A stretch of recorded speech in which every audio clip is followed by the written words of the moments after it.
Buenas noches a todos. Iniciamos este día, lunes 19 de septiembre del 2022, la clase de Leyes Procesales de Familia. ¿Me logran escuchar? Sí, licenciado. Ok. Antes de Sí, todo, darles aviso respectivo. Uno, aclarando, ¿verdad? Lo que les dije en la última clase, y aunque no obstante se lo mandé por correo electrónico, que entiendo que lo recibieron, ¿verdad? Solo una persona me confirmó del mismo. El examen va a ser próximo miércoles 21. ¿A qué horas? A la hora de clases, ¿verdad? Que es a las de 6:40 a 8:10, ¿verdad? Así va a ser el examen. El examen viene de un caso práctico, ¿verdad? Un caso práctico de los temas que hemos visto en clase. Eso va a ser para que, ¿cómo se llama? Se evalúe, ¿verdad? ¿Y qué va a ser la evaluación en este caso práctico? Pues lo que hemos visto en clase, ¿verdad? Entonces voy a ver si doy un repaso así de lo último que hemos visto para que ustedes pues logren ver, ¿verdad? Sobre todo lo que me interesa la jurisdicción, la competencia, ¿verdad? Que los conflictos de competencia, que eso es lo que voy a estar evaluando en este examen. Y por favor, pues pongan atención, ¿verdad? Si hay preguntas, háganlas, ¿verdad? Pero es un caso práctico que viene, ¿verdad? ¿Se logra entender para los que están presentes? Sí, licenciado.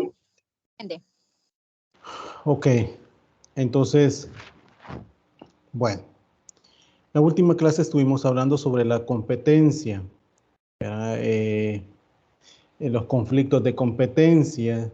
En realidad, lo que también se da, como lo vemos acá en la diapositiva, como les decía, los criterios de competencia que se dan, ¿verdad? Que no obstante, ya les había explicado que la diapositiva no es para poner todo lo que se consigna en la clase, porque eso cada quien va a ir escribiendo, tomando notas, ¿verdad? Pero los criterios de competencia son estos que ustedes ven en la diapositiva. ¿Cuáles son? El criterio objetivo, criterio subjetivo, territorial, funcional y de conexión.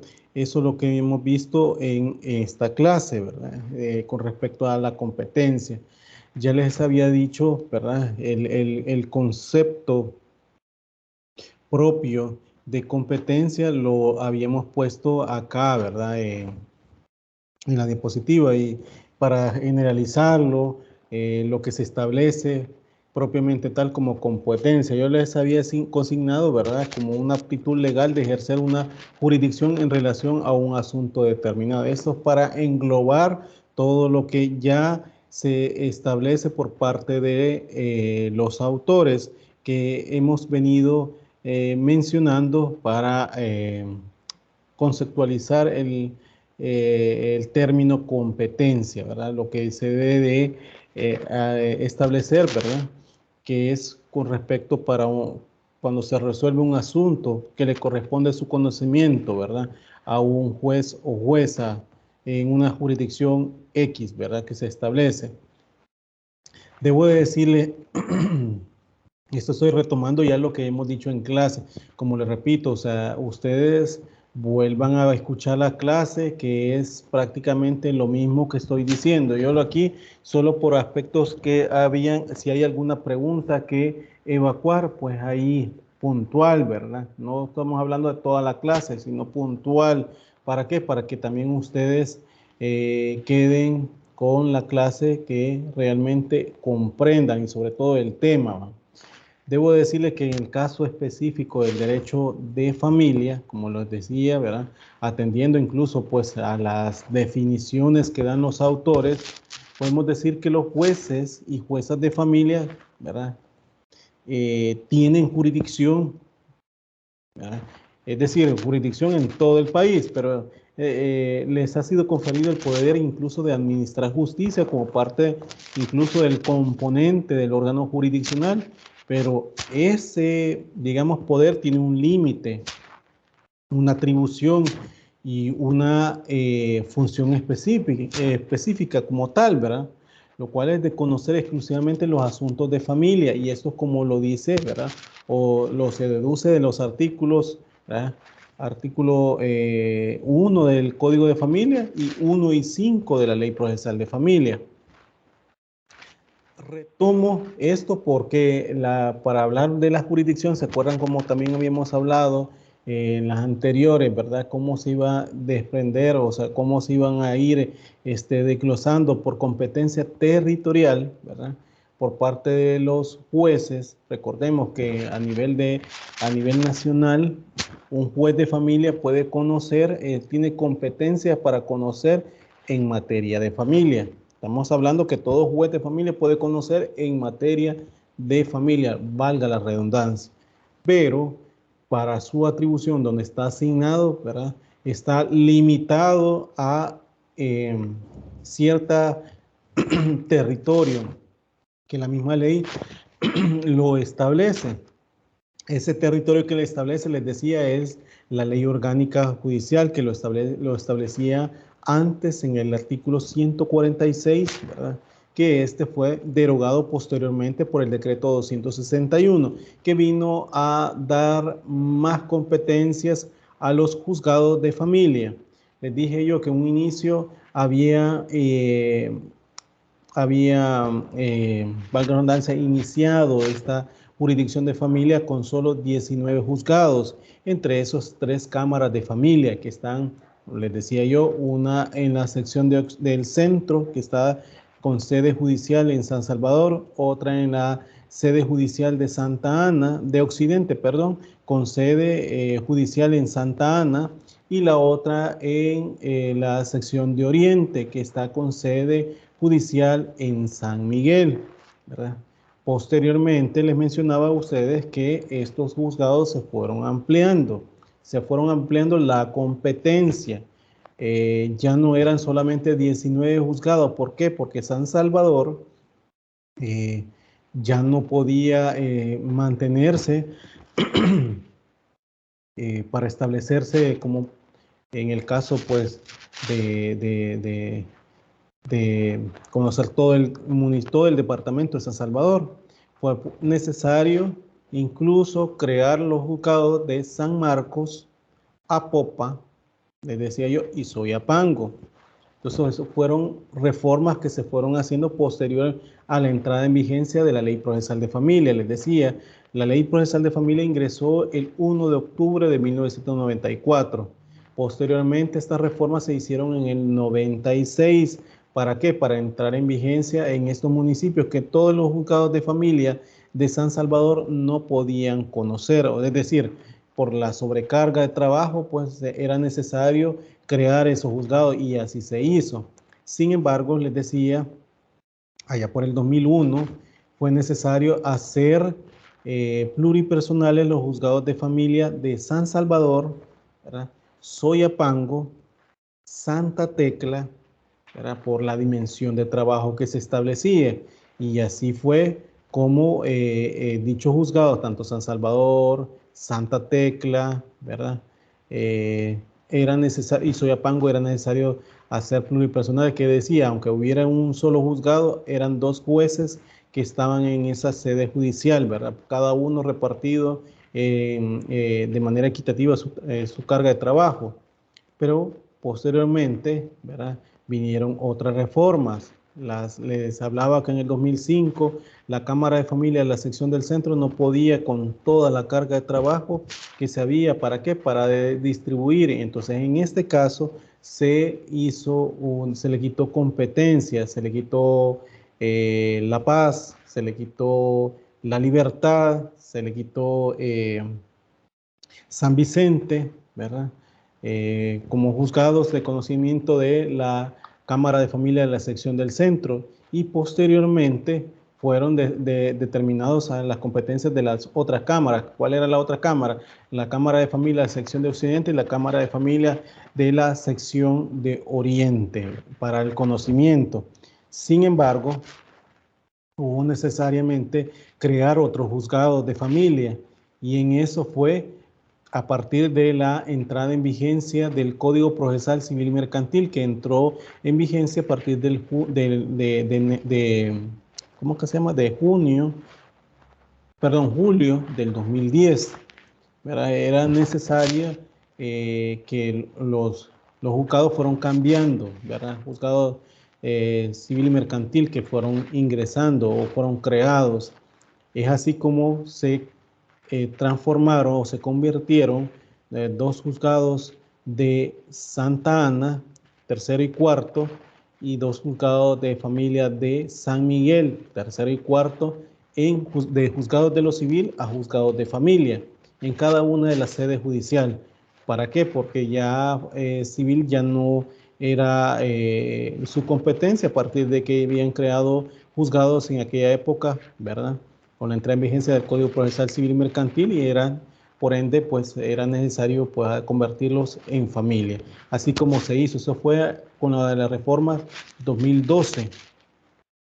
Posteriormente, y en virtud de que Cámara de Familia de la sección del centro no podía nuevamente sobrepasar, mantener la carga, ¿verdad?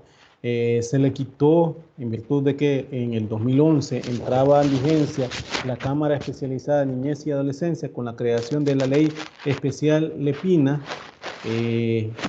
Pues esa Cámara también a partir de abril del 2019 tiene competencias en juzgados de familia que eran pues de conocimiento para la Cámara de Familia de la sección del centro. ¿Y cuáles eran esos? Chalatenango, Sensuntepeque Cabañas, Apopa, San Marcos, ¿verdad? Y Soyapango, que eran conocidos por Cámara de Familia de sección del centro, pero pasaron a conocimiento de la Cámara de Familia especializada en niñez y adolescencia, siempre cuando en materia de familia, ¿verdad? También el juzgado de familia de Cojutepeque, ¿verdad? Esto para mantener una carga equitativa de trabajo, ¿verdad? Y la última reforma que se ha hecho en el Código de Familia, me refiero en competencia, ha sido en el mes de enero de este año que entraron en vigencia los juzgados de familia, juzgado segundo de familia de las sedes judiciales de Aguachapán, ¿verdad? Usulután y La Unión, ¿verdad? Esos fueron creados ¿para qué? Para mantener de manera equitativa el trabajo, ¿verdad? Pero estos juzgados se comparten con respecto a la carga de trabajo que se establece jurisdiccionalmente para cada uno de los departamentos.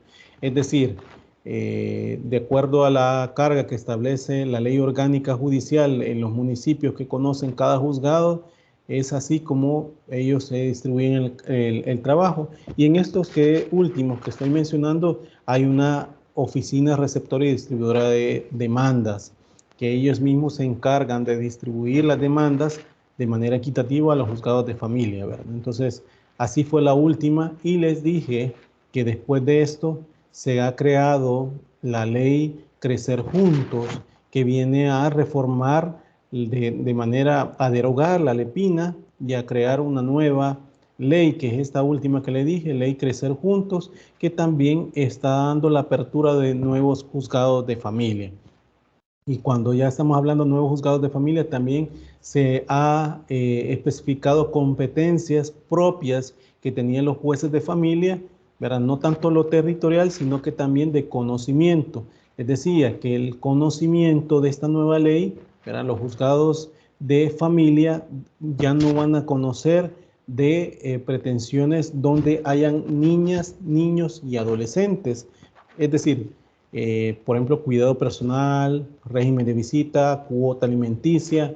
Estos ya no van a ser sustanciados en los juzgados de familia, sino van a ser sustanciados en estos juzgados especializados, los cuales hasta el día de hoy se llaman juzgados especializados de niñez y adolescencia.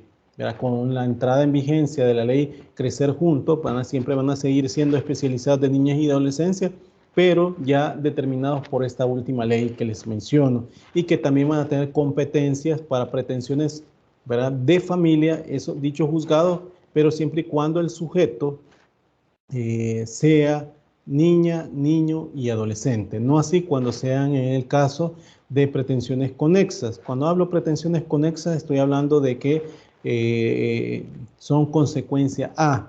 Por ejemplo, el de divorcio, ¿verdad? Conforme al 111 y 115 del Código de Familia, se establece que ese juzgado, en ese proceso, una vez haberse decretado el divorcio, ¿verdad? La consecuencia después de haberse decretado el divorcio es que se tiene que resolver sobre los aspectos conexos, que es de cuidado personal, régimen de visita y cuota alimenticia.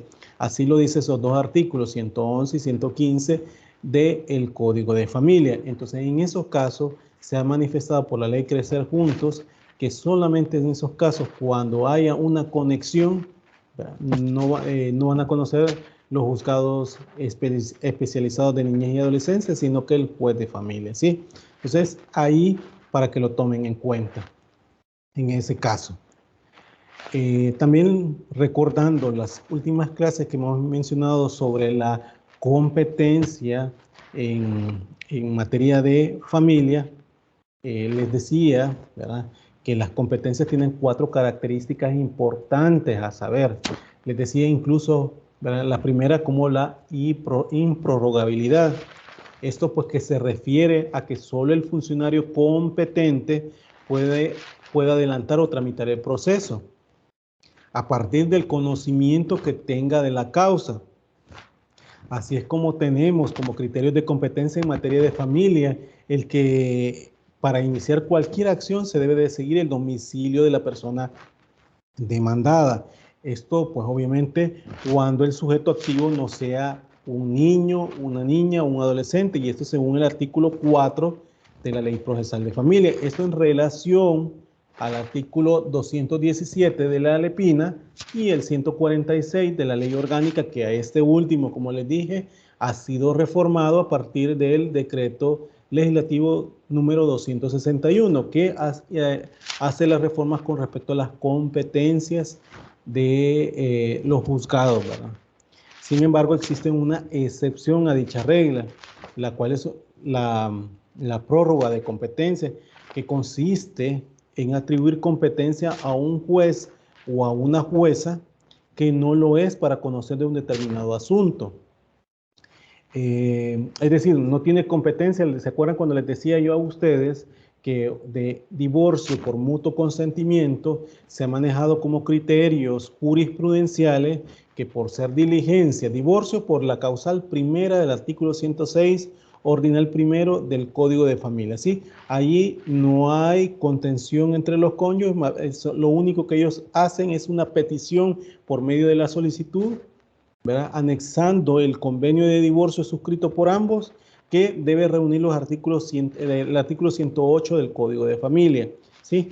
Entonces, ellos, por esa situación que solamente solicitan al juez que apruebe el convenio de divorcio y a la vez señale audiencia y a la vez que decrete el divorcio, ¿verdad?, no hay contención. Se ha dicho que cualquier juzgado de familia puede conocer, a pesar que los cónyuges estén o estuvieron domiciliados en X lugar. Por ejemplo, si los cónyuges estuvieron en San Miguel, ahí tuvieron su domicilio conyugal, ese domicilio conyugal, ¿verdad?, no es que se diga que ahí tiene que seguir la competencia, es decir, que solamente los juzgados de San Miguel pueden conocer por el mutuo de divorcio por mutuo consentimiento.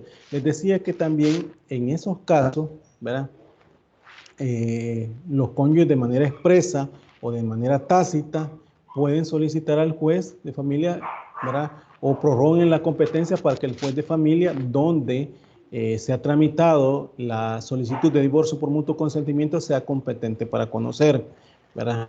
Eso les decía incluso, ¿verdad? Aunque no se parece expresamente regulado en la Ley Procesal de Familia, pero sí en el Código Procesal Civil y Mercantil en su artículo 43, ¿verdad?, y a tenor del artículo 218, ¿verdad?, 218 de la Ley Procesal de Familia, se entiende que eso mismo se aplica al proceso de familia.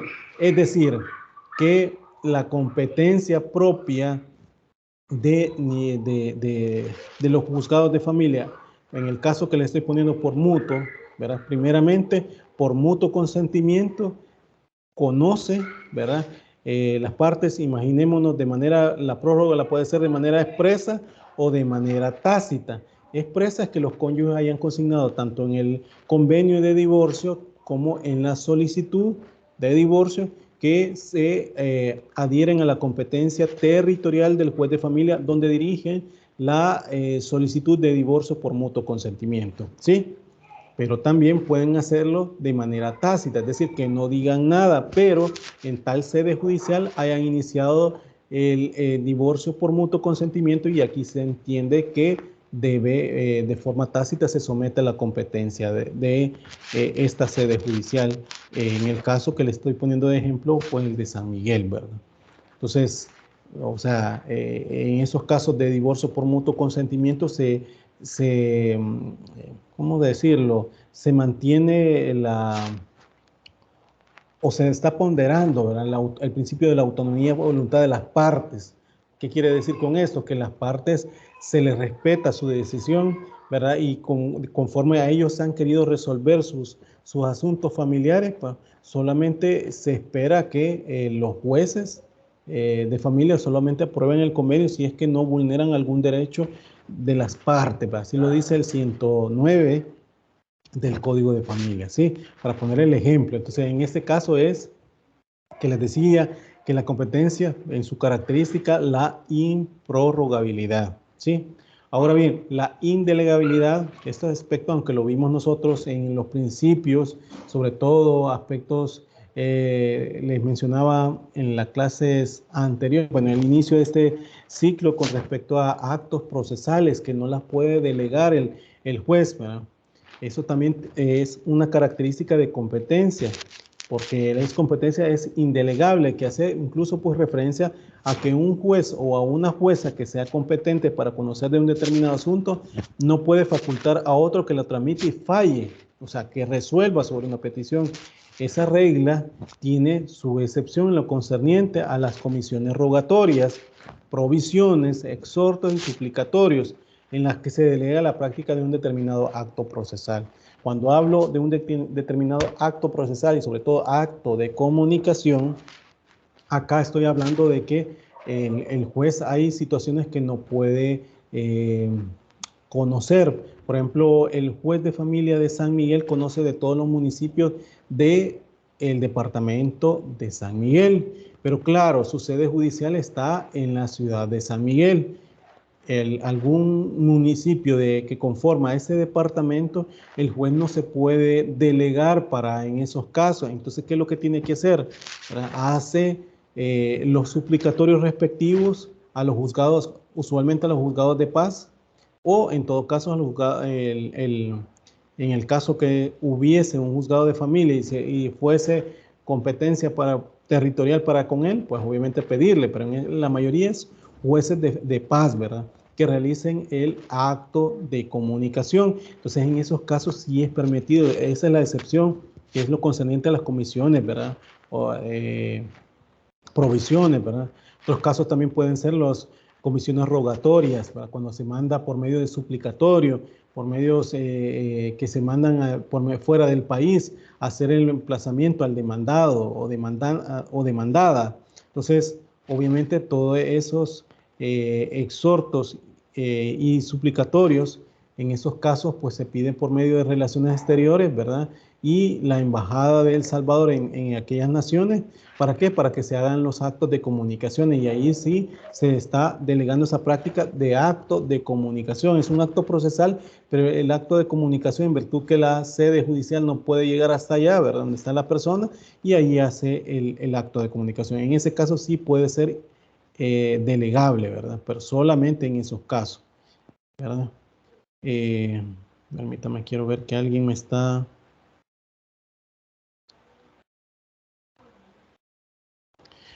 Bueno, se comprende hasta acá con respecto a las características también, ¿verdad? De la competencia hasta este momento, ¿verdad? Recuérdense que todo esto va a entrar en evaluación, pero que ustedes también comprendan sobre estos temas. ¿Se logra entender? ¿Me logran Sí, entender? licenciado. Ok, muchas gracias. Bueno, entonces también hay otra característica de la competencia. ¿Cuál otra? Aparte de la improrrogabilidad, de la indegabilidad, ¿verdad? Está el orden público. Sobre esto del orden público, ¿verdad? La ley procesal de familia, ¿verdad? Establece que la competencia es de orden público como límite de la actividad jurisdiccional. ¿Por qué? Porque obviamente ese límite de la actividad jurisdiccional por ley se establece, se determina, ¿verdad? Y que las partes pues obviamente se someten, ¿verdad? Cuando se habla de orden público, ¿verdad? Incluso hasta por una reforma que puede establecerse a la ley, ¿verdad? Esto continúa, no podemos estar alegando, ¿verdad? Que no es de manera retroactiva a los casos, ¿verdad? Porque incluso si ustedes ven en cuestiones de orden público, la misma ley, bueno, la misma Constitución en su artículo 27 establece cuándo es que las leyes son la irretroactividad de la ley, ¿verdad? Entonces esos aspectos también, pero el orden público es a partir de que la ley determina los límites en los cuales puede establecer el juez o jueza de familia determinado. También podemos decir la aplicación de oficio como otra característica de la competencia característica de la competencia. Ajá. Ahora bien, esta última característica es que la competencia implica su aplicación de oficio como consecuencia de ser orden público, ¿verdad?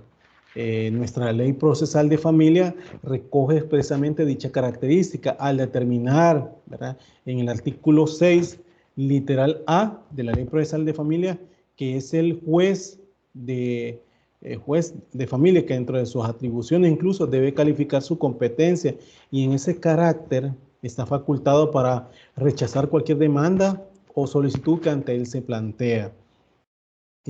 Recordemos que el examen liminar que hace el juez y es a partir de la presentación de la demanda o solicitud. Obviamente esta demanda o solicitud debe reunir los requisitos que establece el artículo 42 de la Ley Procesal de Familia y entre esos están que se determinen el domicilio exacto, puntualizarlo del demandado, que es el que genera la competencia para cada uno de los juzgados. Ahora bien, hay solicitudes que son de diligencia de jurisdicción voluntaria, como por ejemplo rectificación de asiento de partida de nacimientos, establecimiento subsidiario de hijo o hija, de defunción, de, ¿cómo que se llama?, de matrimonio, etcétera, ¿verdad?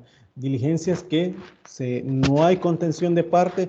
Sin embargo, si ustedes ven el artículo 64 de la ley transitoria del registro del estado familiar y de los regímenes patrimoniales del matrimonio, establece, ¿verdad?, que la competencia cuando se trata de diligencias de jurisdicción voluntaria que atañen al registro del estado familiar, el juez de familia competente es el juez de familia cercano al registro que le tocaría hacer la rectificación o la inscripción de un subsidiario, ¿verdad? Etcétera, ¿sí? Entonces ahí dice la competencia. Por ende, si hay alguna rectificación de asiento de partida de nacimiento, la competencia en esos casos, pues obviamente va a ser para el caso de el juez de familia cercano. En esos casos le voy a decir que estoy hablando para cuestiones judiciales. Obviamente que para cuestiones notariales, que también estas diligencias, siempre y cuando no sea un sujeto niño o adolescente, en estos casos podría pasar, ¿verdad? Que acá, solamente en esos casos, puede perfectamente conocer el juez el notario con que se tramita esa diligencia, porque el notario acá está facultado. ¿Por qué? Por la ley del ejercicio de la jurisdicción voluntaria. Eso da esa facultad. Onidia Saneva, por favor apague la cámara. Ok, gracias. Entonces, en esos casos, la ley del ejercicio de la jurisdicción voluntaria, ¿verdad? Es de aplicación siempre y cuando no haya niños, niñas y adolescentes, ¿verdad? Para ese tipo de diligencias que les estoy hablando, diligencia de jurisdicción voluntaria. Ahí sí no aplicaría la ley transitoria, porque el notario, ¿verdad? El notario de la República tiene competencia en todo el país, ¿verdad? Entonces, por ende, se pueden llevar esas diligencias. Eso lo establece el artículo 2 de la ley del ejercicio de la jurisdicción voluntaria, ¿verdad? Para en ese caso, ¿verdad? He visto también he dado, no he dado una vista de todos los trabajos que me han enviado ustedes, pero algunos han puesto ejemplos, sobre todo de esa ley, y esa ley solamente es para cuando no existan sujetos que sean niñas, niños o adolescentes, sino que solamente sean personas adultas, ¿verdad? Entonces, en eso, ojo, y se los dije en un principio también, ¿verdad? Ahora bien, cuando estamos hablando sobre la competencia, en esos criterios de competencia, que ya se los mencionaba, ¿verdad? En general y en materia procesal se distinguen, ¿verdad? Como les dije antes, ciertos criterios o factores de competencia. Esto pues concebidos como la circunstancia especial que permiten atribuir la competencia sobre determinados asuntos a un juez o jueza de familia determinado. Como les decía, son llamados criterios de competencia, ¿verdad? Objetivo, subjetivo, como lo ven aquí en la diapositiva, objetivo, subjetivo, territorial, funcional y de conexión. Reitero, en materia de familia solo tiene aplicación el criterio objetivo, referido exclusivamente a la materia, el territorio y el funcional. ¿Por qué? ¿Verdad? Porque no podemos hacer, sobre todo en cuestiones, ¿verdad?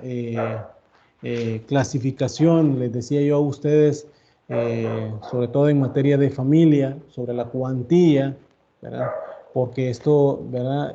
Alimentos se piden y indistintamente sea la cantidad que se solicite, ¿verdad? Tiene que tramitarlo y es competencia del juez de familia, ¿verdad? También en estos criterios de materia de familia no existe fuero para alguna de las partes que sea, ¿cómo que se llama? Funcionario, es decir, que solamente como en los civiles, ponía el ejemplo a ustedes, como en cuestiones que se han dado o conocimiento, por ejemplo, de los expresidentes, de una malversación de fondos, ¿verdad? Y que eso implicaba el conocimiento de los juzgados de familia, pero en esos casos se remiten a la Cámara de Familia, Cámara de lo Civil, ¿verdad? No a los juzgados de lo civil. Entonces acá en materia de familia no puede ser eso, es decir, no puede establecerse por el fuero que tenga solamente que una cámara lo sigue, porque no existe fuero para las partes. Ahora bien, el criterio objetivo hace referencia a la naturaleza del pleito, ¿verdad? O de la relación jurídico objeto de la demanda y el valor económico de dicha relación. Y esto derivándose de ellos los conocidos criterios de competencia en razón de la materia y de la cuantía, ¿verdad? Permítame, quiero ver.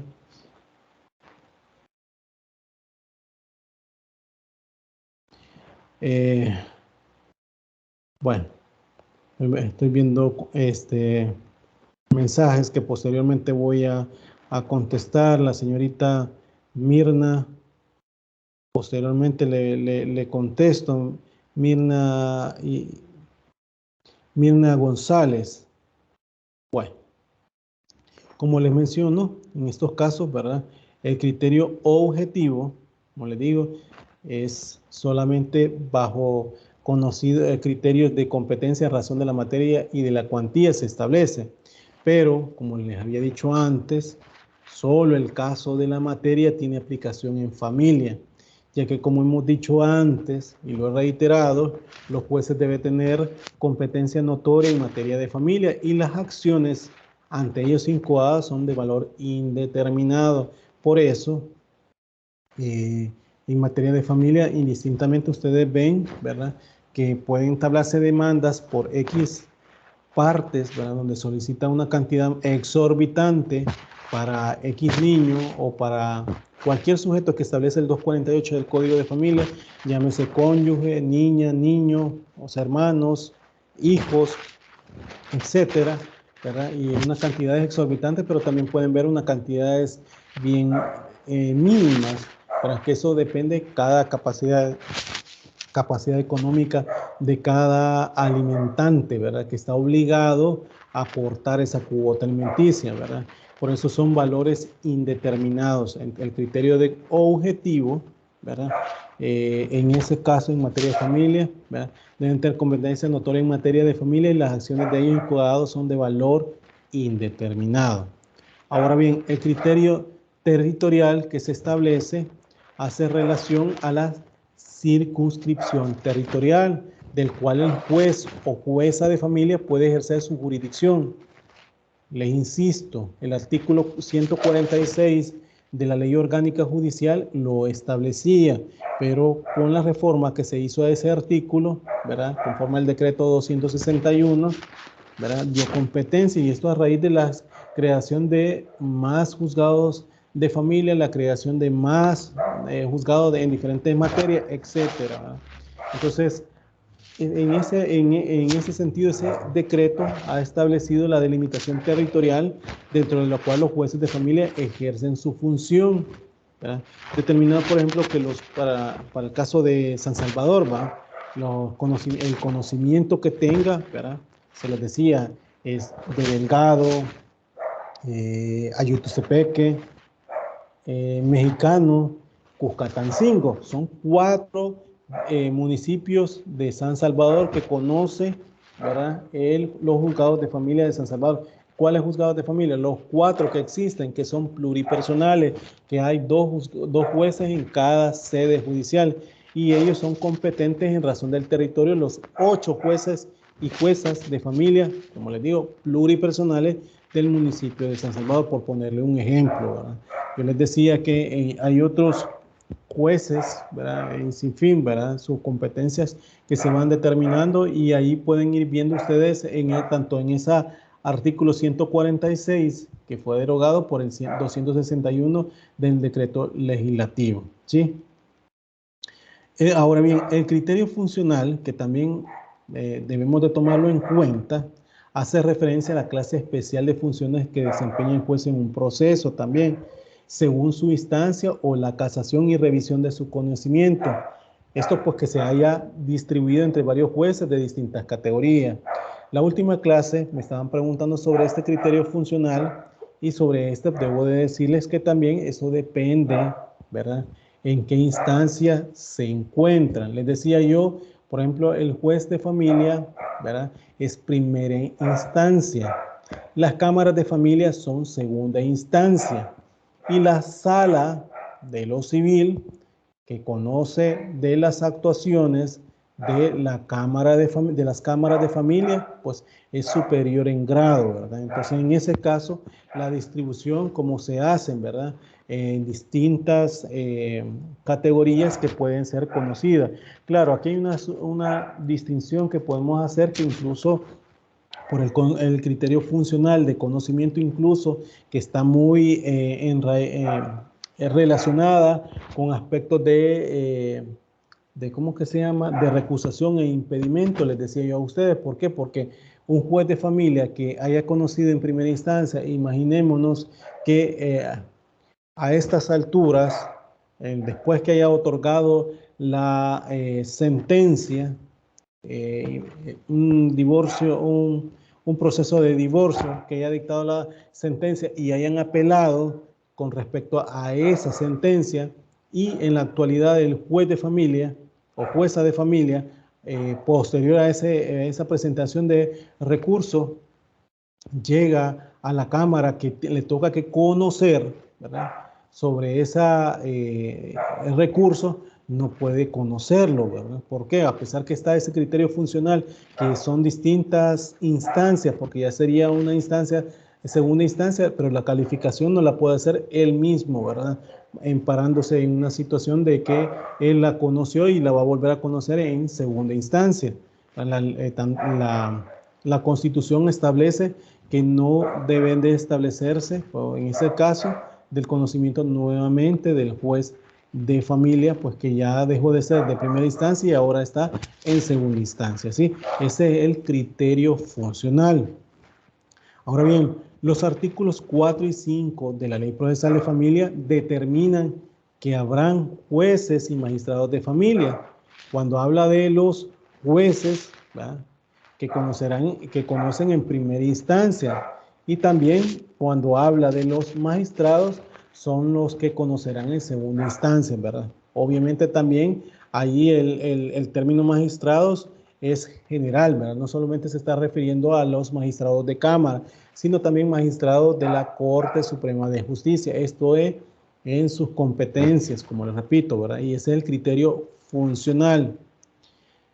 Ahora bien, es preciso señalar además, ¿verdad?, en cuanto al criterio territorial, que de acuerdo al artículo 6, inciso quinto, 7, inciso primero y 8, inciso segundo de la Ley Orgánica Judicial, si ustedes lo pueden ver, ¿verdad?, la Cámara de Familia de la sección del Centro deja de conocer recursos de apelación, como se los había dicho antes, ¿verdad?, provenientes de los juzgados de familia de Santa Tecla, que es de todo el departamento de la Libertad; Zacatecoluca, de todo el departamento de La Paz; San Vicente, que es todo el departamento de San Vicente, ¿verdad?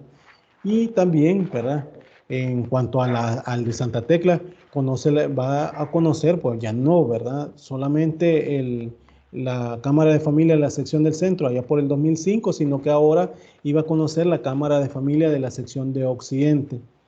Obviamente, la Cámara en el caso de los juzgados de familia de Zacatecoluca, Departamento de La Paz, y de San Vicente, conoce la Cámara de Familia de la sección de Oriente, ¿verdad?, para todos los recursos que se interpongan ante en primera instancia, obviamente, ¿verdad?, y su revisión por la Cámara de Familia de la sección de Oriente.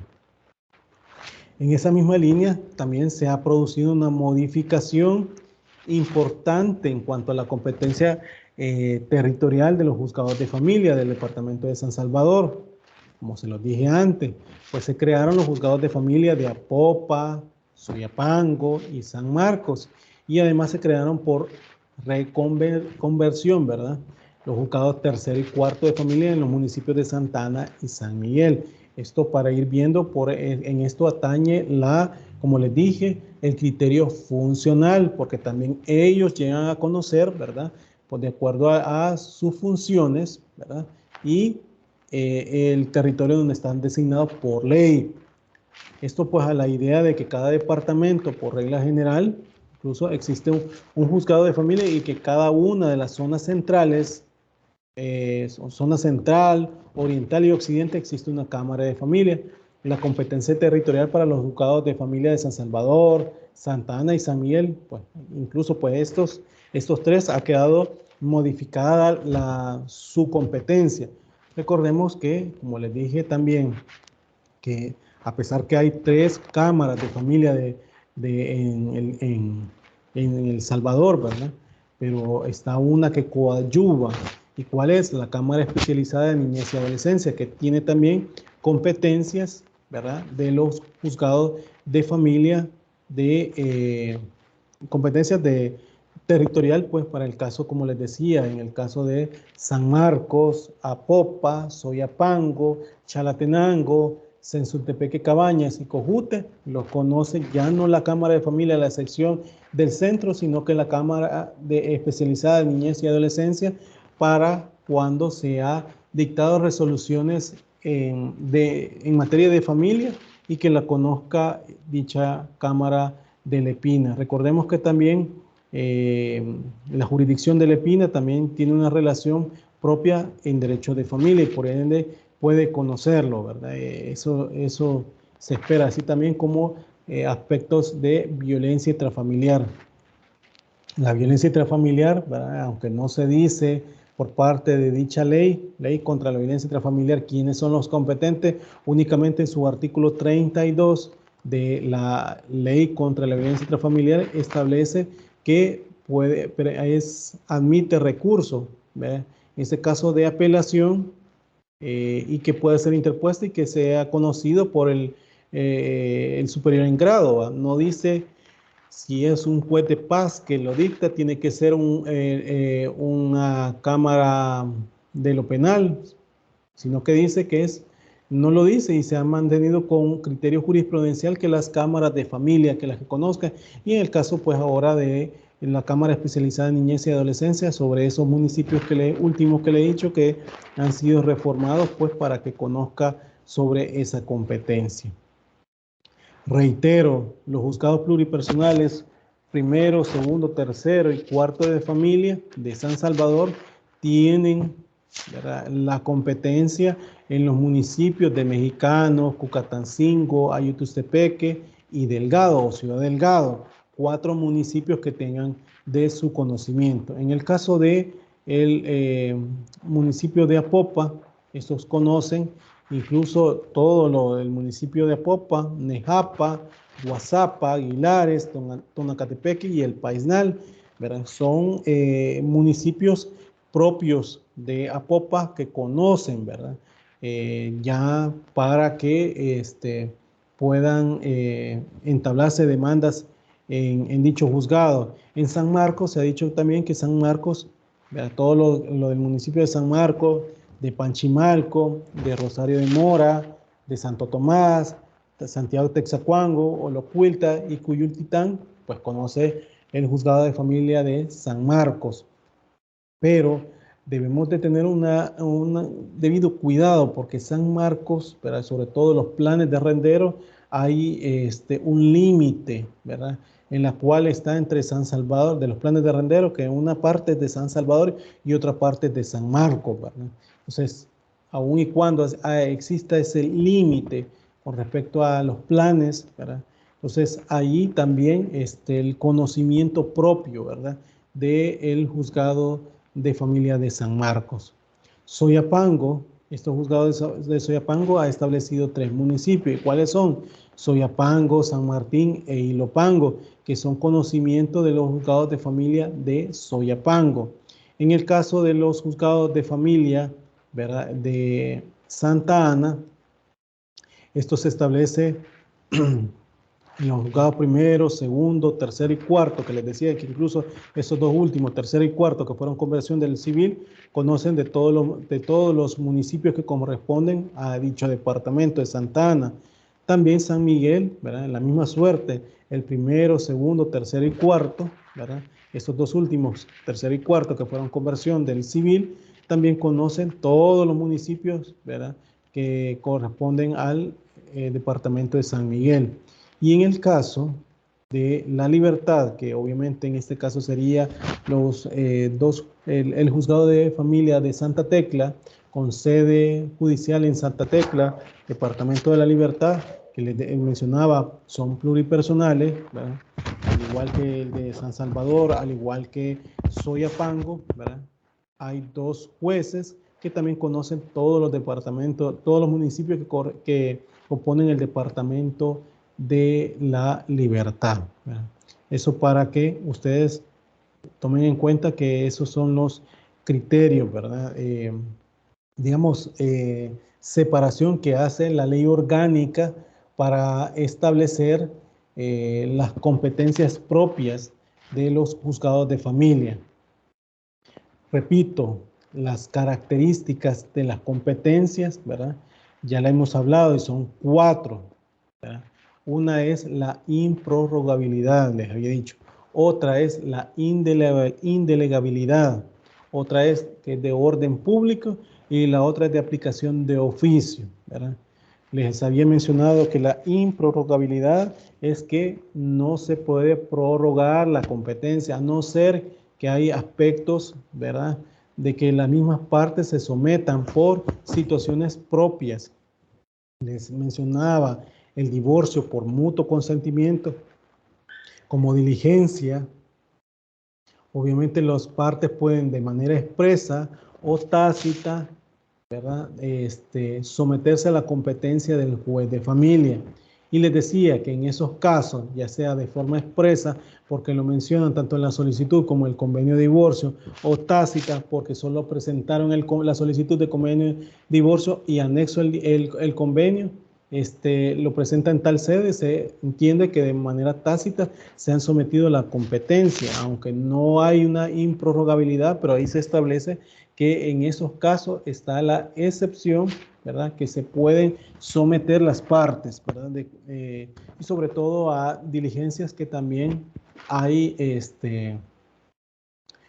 sometimiento de la competencia del juez. Les mencionaba también, recordando esta de la improrrogabilidad, que hay diligencias de jurisdicción voluntaria que atañen a los registros del estado familiar, que la misma ley transitoria del registro del estado familiar establece, ¿verdad?, que Licenciado, una pregunta. las competencias que pueden haber. Sí, dígame. Mire, en el caso de que ocurriera algo ahí, Permítame. Verónica Cibrián, por favor, apague la cámara, por favor. Ajá, dígame, Alvarado.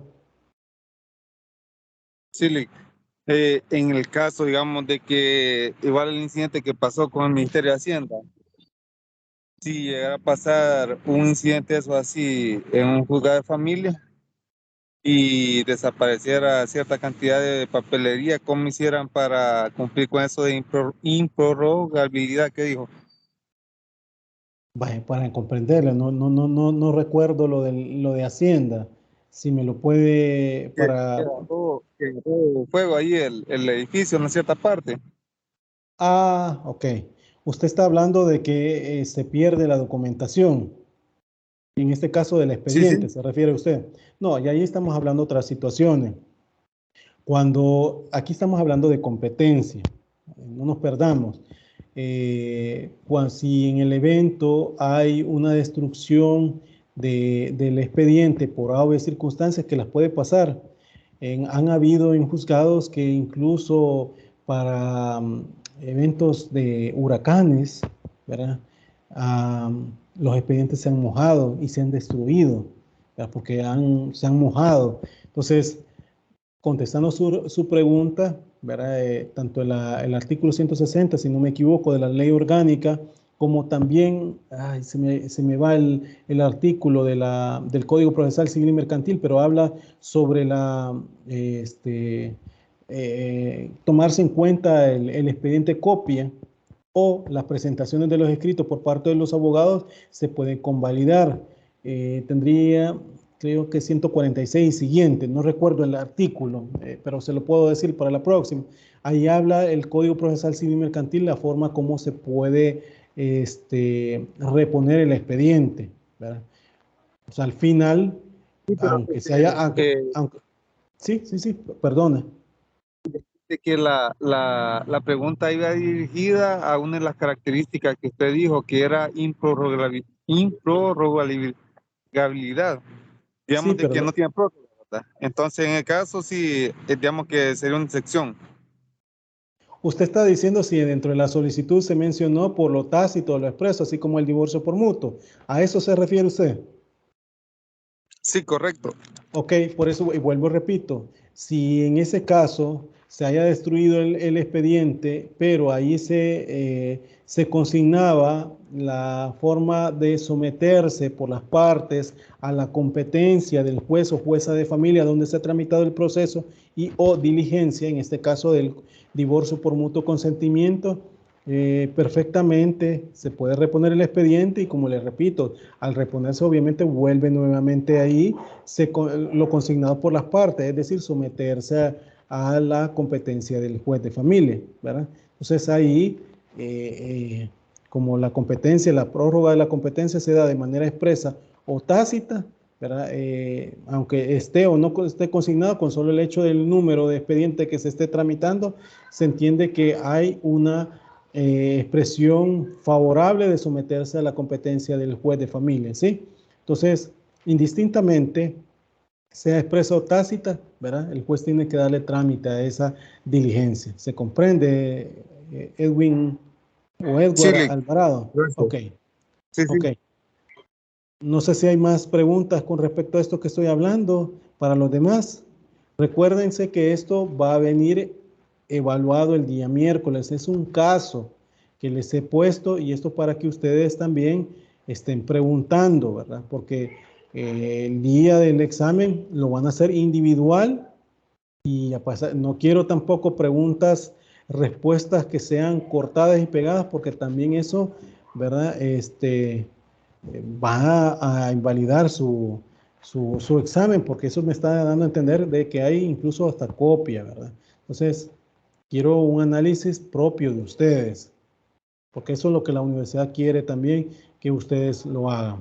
Bueno, entonces, volviendo a las características que les había dicho de la improrrogabilidad, también la indelegabilidad, les decía yo que hay aspectos en los cuales el juez, todo acto judicial, y como lo vimos también, ¿verdad? De acuerdo a los principios, no pueden ser delegados al secretario, al colaborador, a la ordenanza, ¿verdad? A ninguna de las partes que puedan establecerse.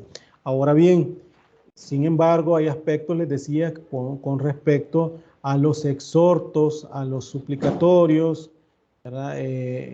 Las provisiones que incluso el juez puede solicitar que obviamente sean notificadas las partes con actos de comunicación, sean emplazamientos, sean notificaciones, sean citas, que se tiene que auxiliar. Les ponía el ejemplo de el de San Miguel. El de San Miguel, así como Santa Ana, conocen de todos los municipios que componen el departamento de San Miguel y de Santa Ana, en cada uno de los juzgados de familia que les menciono.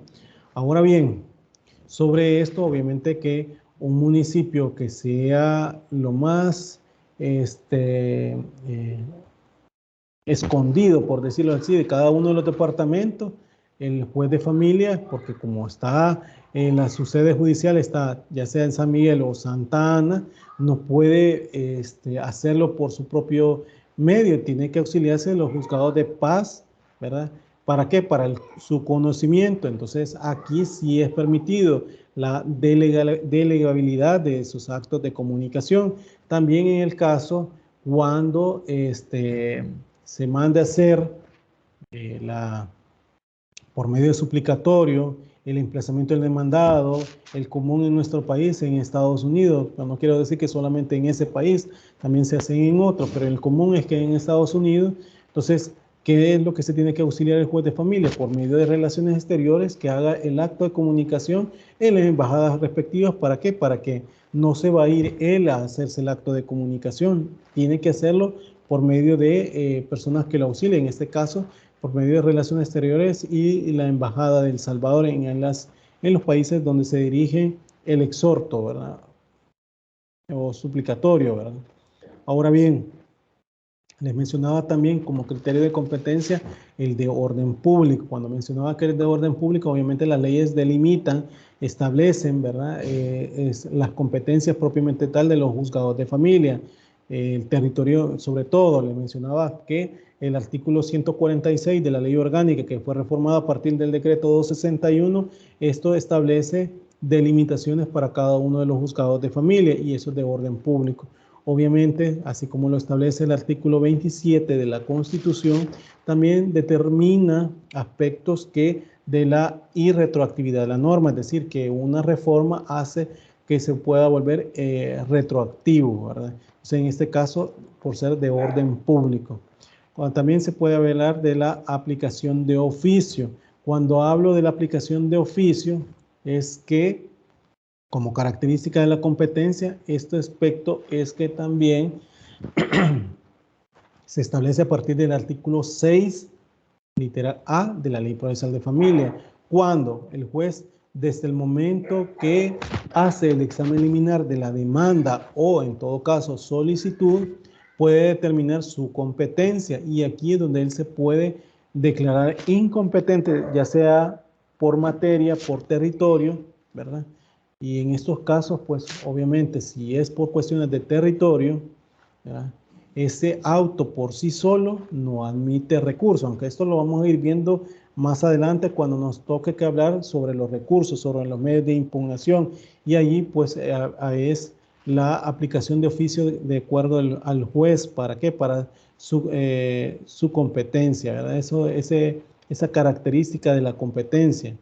Vuelvo lo mismo, vuelvo a decirles, ¿verdad? La improrrogabilidad, la indelegabilidad, el orden público y la aplicación de oficio, ¿sí? Esto obviamente, como lo miran aquí en la diapositiva, son parte de los criterios de competencia, el criterio objetivo, el criterio funcional y el criterio territorial. Estos son los que se aplican en materia de familia, ¿verdad? Para esos casos. Ahora bien, he mencionado también que los conflictos de competencia, ya sea declinatoria o inhibitoria de competencia, les mencionaba que los conflictos de competencia, y se lo he reiterado constantemente, constituyen por regla general incidentes en el proceso y así están determinados en la Ley Procesal de Familia, en los artículos 63 a 65. Los conflictos de competencia surgen entre dos o más órganos jurisdiccionales, respecto del cual de ellos es que se debe conocer determinado proceso. Dichos conflictos suponen que dos o más tribunales sostienen que son competentes o en todo caso se niega a conocer determinado negocio, ¿verdad? Sobre eso, les decía en clases anteriores que doctrinariamente se distinguen, ¿verdad? O se habla de competencia negativa y competencia positiva. Esto pues según se trate que un determinado juez no quiera conocer de un asunto o por el contrario que quiera reivindicar su competencia del mismo. Entonces aquí tenemos que hablar, ¿verdad? En ese sentido de la declinatoria de competencia y de la inhibitoria de competencia. La declinatoria de competencia o conflicto de competencia negativo, ¿sí? Ojo, declinatoria de competencia o conflicto de competencia negativo se presenta cuando dos o más funcionarios jurisdiccionales, ¿verdad?, estiman que a ninguno de ellos le está atribuido el conocimiento del proceso. El artículo 64, siempre de la Ley Procesal de Familia, determina que cuando el juez, ustedes le dan esa lectura ahí, ese artículo, ustedes pueden ver, cuando el juez se declara incompetente, dice el artículo, para conocerle un proceso, ordenará remitir al juez el expediente dentro de los 3 días siguientes a la Corte Suprema de Justicia. ¿Para qué? Para dirimir conflicto. Obviamente, primero el juez se declara incompetente para conocer de un proceso, de ahí ordena remitir al juez, ¿verdad?, que él cree conveniente que debe de sustanciarlo, y si eso obviamente dentro de los 3 días, ¿va? Y si este último, o sea, dice no, ¿verdad?, yo no soy competente, se manda a la Corte Suprema de Justicia. ¿Para qué? Para que dirime el conflicto. Eso es la declinatoria de competencia o conflicto de competencia negativo. Ahora bien, la inhibitoria de competencia o conflicto de competencia positivo, ¿verdad?, se da cuando dos o más funcionarios jurisdiccionales consideren que tienen competencia para conocer de un determinado proceso.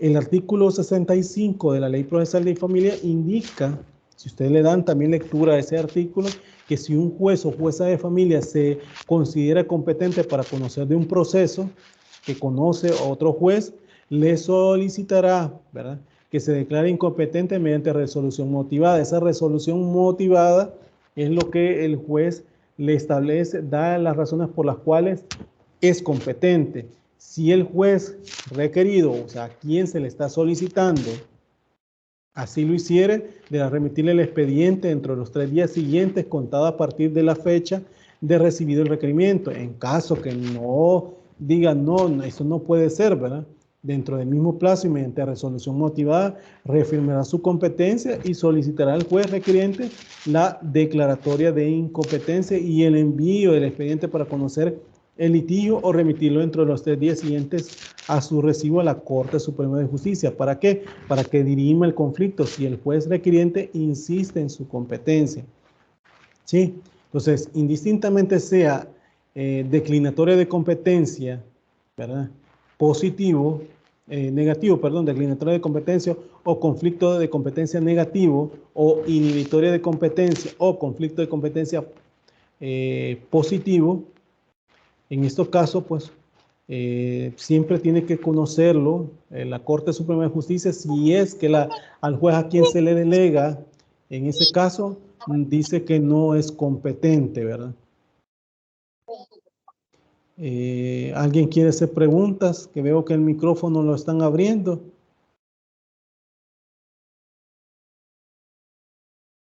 Por favor, tengamos cuidado porque si no, no se escucha bien sobre los compañeros. Si ahí quieren hacer preguntas, por favor, háganlas. Bueno, estos son los criterios de competencia que se han suscitado incluso pues, en la Corte Suprema de Justicia, ¿verdad? Hay una diversidad, ¿verdad? Incluso, ¿verdad? Pero de competencias propias, incluso hasta de leyes que han surgido, como la LEA, la Ley Especializada de Adopciones, ¿verdad? Que también hubieron situaciones de conflictos de competencia entre los juzgados especializados de niñez y adolescencia y juzgados de familia, ¿verdad? También Corte Suprema de Justicia para señalar algunos criterios de competencia, como se los expuse en la clase anterior, ¿verdad? Se ha dicho, pues, la diligencia de adopciones, como les decía, donde el juez de familia, en todos casos que de acuerdo al 131, ¿verdad? De la ley, de la LEA, la solicitud de adopción fue incluso, pues, se ha dicho que si la solicitud fue presentada a la OPA antes del día 24 de abril del 2017, que es la entrada en vigencia de la LEA o Ley Especial de Adopciones, ¿verdad? Ustedes saben que para las adopciones, sobre todo cuando se hace el trámite administrativo, se inicia ante la OPA, Oficina para Adopciones, ¿verdad? Que está en la Procuraduría General de la República. Entonces, antes de que se tramite vía judicial la adopción, tiene que ser conocida por obviamente se inicia una solicitud y eso se ha tramitado a pesar de que fue antes de la entrada en vigencia de la LEA, ¿verdad? En esos casos ha dicho la Corte Suprema de Justicia, ¿verdad? Que tiene que conocer el juez de familia. También ha mencionado cuando la liquidación de un régimen patrimonial se plantea de forma autónoma, será competente el juez del domicilio de la persona demandada. Esto de la liquidación del régimen, recordemos que son aspectos que se han determinado a partir de los tres tipos de régimen patrimonial que existe. ¿Cuáles son? El de separación de bienes, de comunidad diferida y participación de la ganancia. Y hay uno más que dice la ley, que es que siempre y cuando no vulnere ningún derecho de las partes y sea creado por las partes, los cónyuges, ¿verdad? En esos casos puede ser, ¿verdad? Conocido para su liquidación en expediente por aparte, ¿verdad? Cuando es autónomo estamos hablando de expediente por aparte, no dentro del divorcio. Actualmente en la criterio de competencia y sobre todo de la Sala de lo Civil se ha dicho que, y también por la Cámara Especializada en Niñez y Adolescencia, se ha dicho que siempre y cuando sea disolución y liquidación del régimen, ¿verdad? Debe hacerse en conjunto con el proceso de divorcio, ¿verdad? ¿Por qué? Para que las partes no lo hagan por separado. Esto yéndose más allá por lo que establece el artículo 108 del Código de Familia con respecto al divorcio por el motivo de mutuo consentimiento de los cónyuges. Ahora bien, también ha establecido Corte en Plena de la Corte Suprema de Justicia que es competente para conocer de la ejecución de la sentencia, ¿verdad? Y de la modificación de la misma, el juez que la dictó. Les decía yo a ustedes, este principio se me va, perpetuato jurisdiccional, ¿verdad? Que en esos casos, Sala de lo Civil y Corte en Plena se dijo que quien conociera el mismo proceso, amparándose en lo que establece el artículo 83 de la Ley Procesal de Familia, debe de conocerlo el mismo juez. Sin embargo, se ha establecido con nuevos criterios de competencia, sobre todo emanada por Corte en Plena, que en estas situaciones, en vista de que ya no están los mismos jueces en los cuales actualmente pudiesen conocer, ¿verdad? Entonces, dice que puede ser por cualquiera, siempre y cuando el juez que conoció previo, ¿verdad?, a su modificación puede estar auxiliando. Mas no es competencia solamente de él, ¿verdad?, o de ella. ¿Qué ha cambiado el criterio, verdad? En el caso también, cuando la persona demandada es de paradero ignorado, Cuando estamos hablando de paradero ignorado es que no se conoce un lugar donde tiene su domicilio y por ende donde realizar el acto de comunicación a la parte demandada. Esto pues se ha dicho por corte en plena que el domicilio último del mismo no constituye una premisa que surta efecto para determinar competencia. O sea que el último domicilio no aplica y que por lo tanto cualquier juez de materia puede conocer del proceso aplicando el procedimiento señalado en la ley procesal de familia. Es decir, cualquier juzgado de familia a nivel nacional puede conocer en esos casos de paradero ignorado de la parte demandada y puede sustanciarse. Claro que acá, incluso hasta por corte, hasta por criterio de la Sala de lo Constitucional, se ha establecido que hay que hacer la investigación que establece el artículo 181 del Código Procesal Civil y Mercantil para casos de estos de paradero ignorado, pero sin embargo, pues el conocimiento no obsta si tal juzgado debe de conocer, ¿verdad? Yo les había dicho a ustedes que en estos casos, sobre si a pesar que se haya promovido, imaginémonos en Santa Ana y el señor era de San Francisco Gotera, ¿verdad? Ya el juez de Santa Ana no se va a declarar incompetente, a no ser que el demandado comparezca en el tiempo establecido por ley de los 15 días y pues establezca, ¿verdad? ¿Cómo que se llama? La excepción dilatoria de incompetencia a razón del territorio, que esto lo establece el artículo 50 de la Ley Procesal de Familia. Entonces acá se tendría que ponderar, ¿verdad? Ya el juez de manera oficiosa, como estamos viendo las características, pero las partes a instancias de parte pueden pedirle que se declare incompetente, ¿verdad? Entonces en esos casos se resuelve ese incidente en la audiencia preliminar. Esto me estoy adelantando un poco para lo que vamos a hablar posteriormente porque va a haber un momento que tengo que hablarles sobre los incidentes, va a haber un momento también que le tengo que hablar sobre las etapas de las audiencias preliminar donde es necesario irle estableciendo, ¿verdad? Ahora bien, también se ha establecido que cuando una persona que haya de ser demandada está confinada en un centro penal, su estancia en dicho lugar no genera competencia para el juez o jueza de familia, sino el domicilio anterior a dicho confinamiento. Esto va incluso en consonancia, si no me equivoco, al artículo 63-64 del Código Civil. Cuando habla del confinamiento, obviamente son personas que están recluidas en un centro penitenciario, ¿verdad? Y que obviamente el estar recluido en un centro penitenciario no genera su domicilio. Imagínense que sea una persona que que sea de San Miguel, que sea de Usulután, su último domicilio, y como fue detenido con esto del régimen de excepciones y se ha mandado para el centro de readaptación, perdón, de Mariona, ¿verdad? Y allá sea su domicilio, y no es así. La misma Código Civil establece que en esos casos de confinamiento, pues su lugar es su último, donde tuvo su último domicilio, donde lo externó, que generalmente lo externó en su documento único de identidad, y ahí es donde el juez de familia tiene su competencia, ¿verdad? ¿Para qué? Para conocer casos como el que les menciono, ¿verdad? Debo de decirles que les he puesto incluso, ¿verdad? Con ejemplos para que ustedes vayan viendo a la hora de poder resolver un caso que me puedo inventar yo incluso, ¿verdad? De supuestos en los cuales pueden haber una multiplicidad de demandados. Yo les decía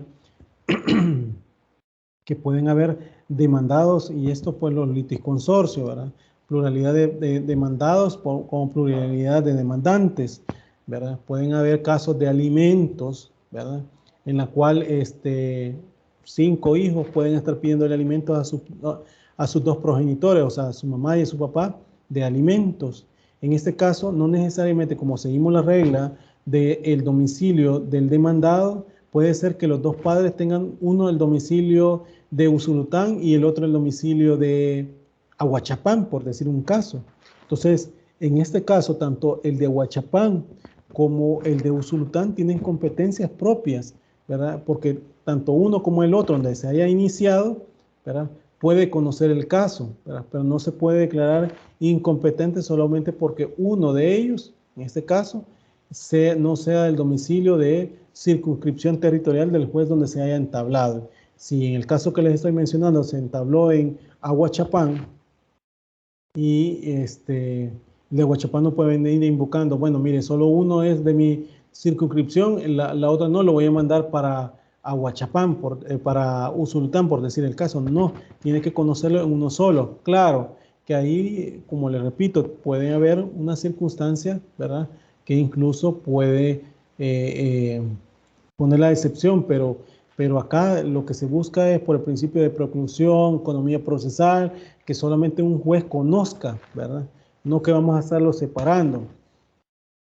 Por otro lado, en los casos de unión no matrimonial, recordemos que en los casos de unión no matrimonial pueden haber, ¿verdad? O se entablan en esos casos las demandas. ¿Sí? Sí, dígame. Entonces quiere decir que en estos casos, vaya, si los demandantes son varios, ¿verdad? Y vaya, por ejemplo, hay dos en Aguachapán y dos en San Miguel, por ponerle un ejemplo. Sí. Entonces, como los dos juzgados, los dos jueces tienen competencia, tanto de San Miguel como de Aguachapán, sería quien conocerá el caso, el primero, donde se puso el primero la denuncia, o cómo se determinaría ahí. ¿Se acuerda cuando les estuve hablando como la prórroga de competencia? ¿Sí? Ambos serían competentes. En su caso que usted me está poniendo, puede ser Aguachapán, ¿verdad? Y puede ser San Miguel, en el caso que usted me está diciendo. Ambos, sí. Es decir, por ejemplo, yo quiero demandar, yo apoderado de María, por decir el caso, ¿verdad? Sí. Quiero demandar por el caso de dos personas que son domicilios diferentes, ¿verdad? O me puedo ir, como el caso que usted me menciona, me puedo ir en San Miguel o me puedo ir para Aguachapán, cualquiera de los dos. Pero en ese caso, ya sea el de Aguachapán, si yo inicié en Aguachapán o inicié por San Miguel, no pueden declararse incompetentes ellos, porque ellos, ¿verdad? Tienen competencia porque hay uno de los demandados que tiene el domicilio del lugar donde se ha entablado. Entonces aquí viene lo que estábamos hablando de las características de la competencia, la prorrogabilidad, ¿sí? Porque en estos casos, el otro demandado, póngale que, pues sí, o pone la excepción o calla, ¿verdad? Pero da el trámite y el juez no puede declararse competente porque está una de las partes que tiene su competencia. Si la otra parte dice, no, mire que no puedo, pues, que lee los supuestos por los cuales él dice que no es competente, pero lo tiene que hacer por medio de o sea, sí los dos son competentes, entonces los dos van a dictar sentencia, tanto el de San Miguel como el de Aguachapán. No se confundan. Cuando hablo que los dos son competentes, puede ser que se puede tramitar ya sea San Miguel o de Aguachapán, cualquiera de los dos, pero uno va a tener que dictar sentencia. Cuando hablo yo de la competencia, estoy hablando que en cualquiera de los dos se puede tramitar el proceso. A eso me refiero. Pero el dictado de la sentencia no lo tiene que ser por un juez. Solo uno. Exactamente. El que usted haya elegido, ¿verdad? Y el que se le haya prorrogado la competencia, porque estamos hablando incluso de... ¿Y quién elige? Entonces el demandado es el que elige ahí. No, el demandante. Quien entabla la demanda es la parte actora o parte demandante. ¿Sí? La parte demandante es que elige dónde va a tramitar la demanda. Si tiene una pluralidad de demandados con diferentes domicilios, él va a elegir la parte demandante dónde presentar la demanda en los jueces que son competentes. ¿Ya? El demandado, si cree que hay algún inconveniente que le obstaculiza el conocimiento al juez que se ha tramitado, el juez donde se ha tramitado la demanda, él puede contestar la demanda en el plazo que determina la ley, o sea, dentro de los 15 días que establece el artículo 97 y poner la excepción dilatoria de incompetencia. Eso lo establece el artículo 50 de la Ley Procesal de Familia, ¿verdad? ¿Sí? ¿Se comprende, señorita Juárez? Pues sí, según lo que Sí, me está diciendo usted, sí, ¿verdad? Porque es que yo me había puesto en el lugar de las personas que estaban demandando, porque no son los mismos, unos son de San Miguel y otros son de Aguachapán, entonces me había puesto en el lugar de ellos, ¿verdad? Claramente ellos ponen su demanda en el juzgado de familia del domicilio donde les corresponde. Entonces ahí se establecen dos procesos, ¿verdad? Entonces, esa era mi pregunta, o sea, ¿quién declina a dónde va a ir? O sea, ¿eso quién lo determina? Eso era lo que quería saber yo. Quien determina dónde va a presentar la demanda es la parte actora o parte demandante, de acuerdo a el lugar de domicilio de sus demandados, ¿verdad? En el caso que nosotros estamos poniendo, ¿verdad? La parte actora define que si lo hacen en San Miguel o lo hacen en Aguachapán, de acuerdo al caso que nosotros estamos planteando, ¿verdad? Ahora bien, el demandado va a tener su derecho de defensa, ¿verdad?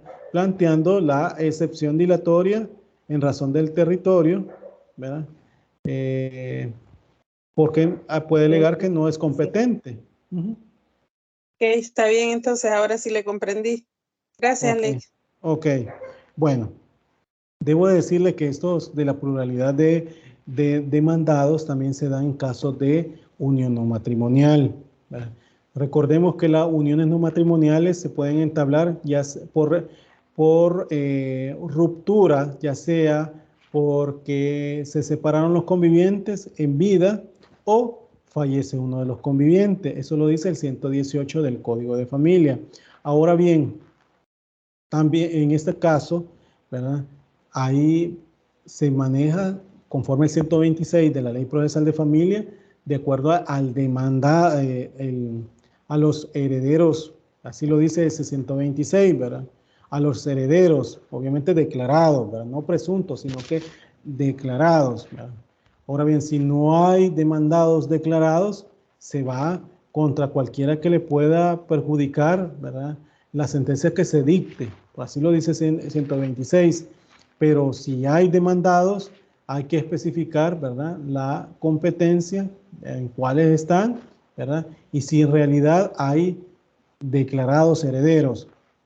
Esto es porque hubo un criterio en su momento de las cámaras de familia que establecieron que en estos casos solo con los presuntos herederos se podía ir, pero recientemente resolución, jurisprudencia emanada tanto de la Cámara Especializada de Niñez y Adolescencia como de la Sala de lo Civil, cuando han hablado sobre este tema, se ha dicho que tienen que ser herederos declarados. ¿Por qué? Porque para trabar la litis tiene que ser con personas que sean legítimos contradictores. ¿Cuándo es legítimo contradictores? Cuando realmente demuestran por medio de la declaratoria de herederos que son, valga la redundancia, herederos del causante, ¿verdad? Entonces ahí sí, ¿verdad? Eso tómenlo en cuenta para este caso, porque puede ser que les pregunte sobre esto, pero acá ustedes tienen que ir bien verificando todo, ¿verdad? Lo que establece el artículo 126 de la Ley Procesal de Familia, el 118 del Código de Familia, etcétera, ¿verdad? Para determinarlo.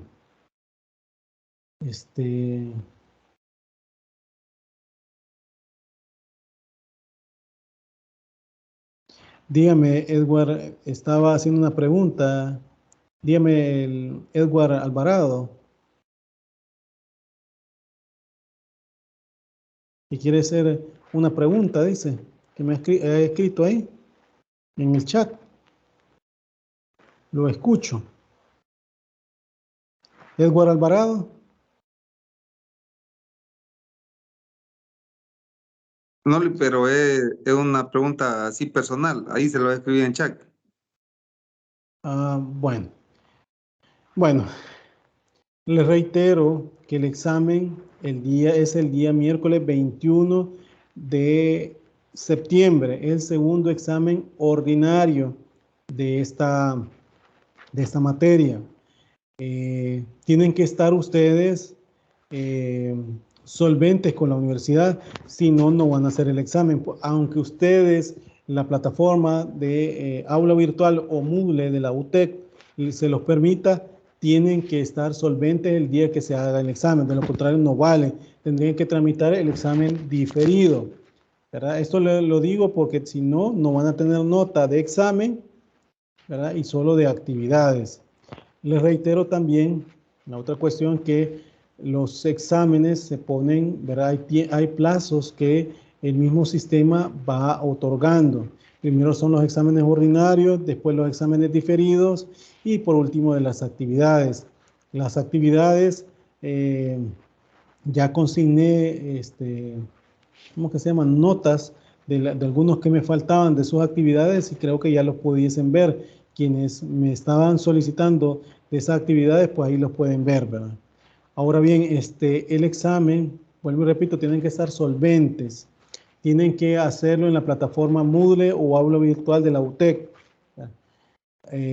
Yo había dicho que debe hacerse por medio de cámara y por medio de Teams, pero ya me corrigieron y me dijeron que no, ¿verdad? Que debe de ser por medio de la plataforma Moodle o aula virtual, ¿verdad? Es individual cada uno, es un caso práctico, ¿verdad? De análisis por cada una de las partes que se va a hacer va a estar habilitado en la hora clase, es decir, del día miércoles 21 de septiembre de las 6:40 de la tarde a las 8:10 de la noche, ¿verdad? Entonces, para que ustedes vean de cómo tienen que hacer su examen y ocupar el tiempo, porque si no, ese tiempo no lo ocupan, ¿verdad? Les va a salir que no lo han hecho. La otra cuestión es que también, ¿cómo se llama? Tienen que incluso, ¿verdad? Estar solventes, reitero, tienen que hacer un análisis propio. No quiero copias de entre compañeros incluso, porque ahí sí se ve también. Quiero análisis por cada uno de ustedes, porque eso es lo que la universidad tal cual les mandé el correo electrónico, quiere que en caso práctico se les ponga a ustedes, ¿verdad? Espero que hayan logrado comprender, ¿verdad? O al menos, no sé si hay preguntas de esto, de las indicaciones del examen, porque ya el miércoles próximo hay que hacerlo. ¿Hay preguntas sobre esto? Sí, licenciado, buenas noches. Sí, dígame. Sí, nada más consultarle si va a ser un solo caso o van a ser varias preguntas o varios casos.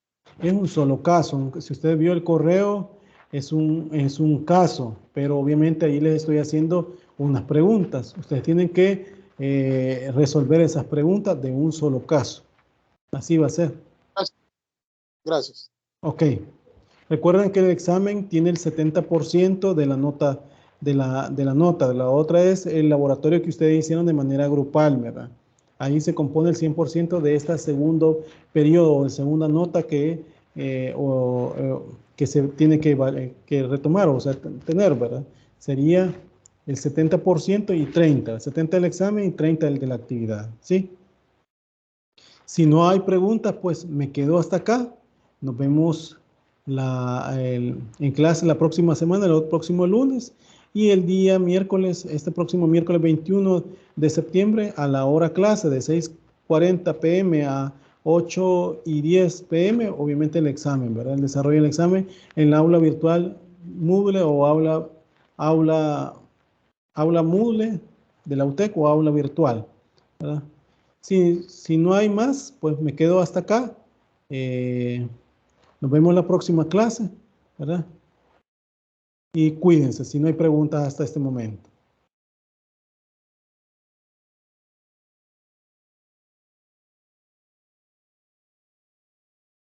Feliz noche, Lee.